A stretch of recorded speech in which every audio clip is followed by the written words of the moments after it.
One of the things that I love about the Lipedema Project is that the message that's being sent out is it's not your fault. There's no way anyone, well, for one thing, doctors don't know exactly what's going on here. How could anyone else have known what they should have been doing in order to prevent a condition like that? So that's number one, is just to start out with a completely clean slate. We know now that with lipedema, you don't lose weight because you're eating well. This disorder is just, it doesn't work that way. So the goal for eating well would change. When you have this disorder, you don't feel good and you don't feel good in your body. And when you don't eat well, you feel worse.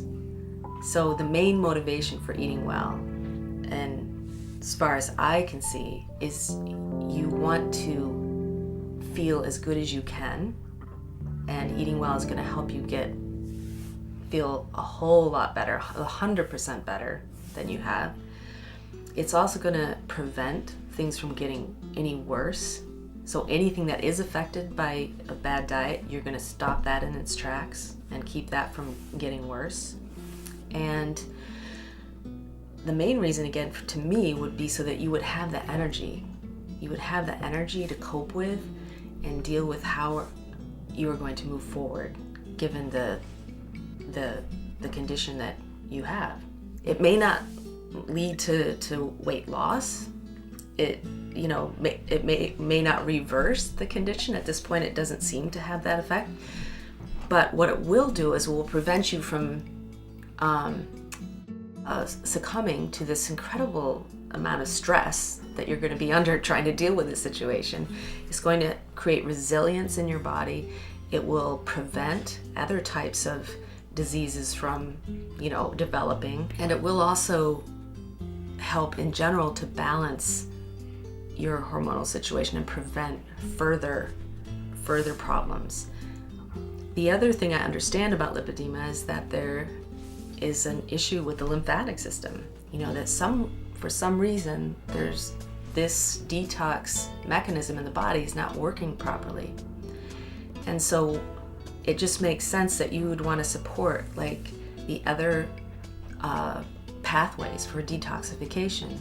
So things like breath work, which help to oxygenate the blood and clean the blood, supporting the liver and making sure the liver isn't overwhelmed by toxins. Usually if those pathways have been overwhelmed up to this point, then your liver is going to be sluggish as well. So there's lots of very gentle ways you can detox on a daily basis that would help the overall system. One of the things that I found, the simplest things that I found that someone can do, is to make sure that they're hydrated. And it's astounding actually how many people in our culture never drink water. One of the Ayurvedic practices, which is directly related to detoxing the lymphatic system, is sipping on hot water. And that's not tea, it's not tea with lemon, it's just simply sipping on hot water throughout the day. So I'd say that was something that if you want to do some simple detox practice that you can do on a daily basis that doesn't take time or cost money or anything, it's like sip on hot water, just plain hot water. Another thing that people don't really think about is the way they breathe. We breathe all the time, but the way we breathe can either increase our stress or lower our stress. And since stress is so vital and our ability to manage stress is so vital to our hormonal balance, one of the simplest things you can do is just pay attention to how you're breathing. So if you're breathing primarily through your mouth, as a lot of us do, like this, you're breathing mostly in this upper part of your chest, and that creates anxiety. It's a nervous system thing. It's not a new age, kind of idea. This is perfectly grounded in science. If you breathe through your mouth, you are activating the sympathetic nervous system, which is all about fight or flight. Your adrenals are activated, and the way your body works, the way your body stores fat, the way your brain works, it all changes because you're ready for an emergency.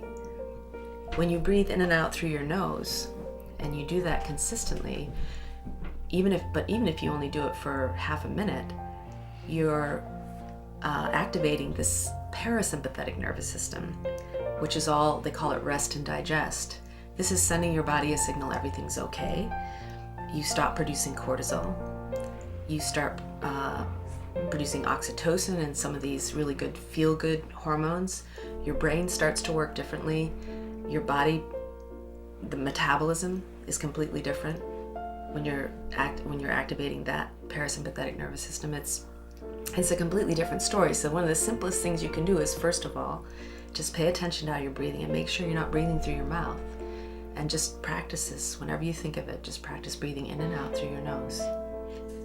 And then a step further from that is literally to just maybe, as you breathe in through your nose, you just hold it just gently and naturally when you're just at the top of the breath.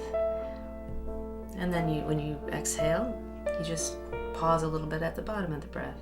The thing with all the wonderful lippy ladies is like, they have a very particular disorder which is challenging our ideas about what fat is all about. It's challenging that status quo in a very extreme way. And so I feel like they're going to be on the leading edge of changing the status quo, of disrupting the status quo, and how we think about fat, and how we think about people who are struggling with this, and how people who aren't fat think about their bodies and think about their body image and all the judgments and all the weirdness that we've accumulated around these issues. Let's empower women with knowledge.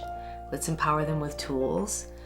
Let's empower them with a community and support, and let's help them learn about themselves. Let's make them the master of their health. Let's make them the person who says yes or no. Let's put that in their hands.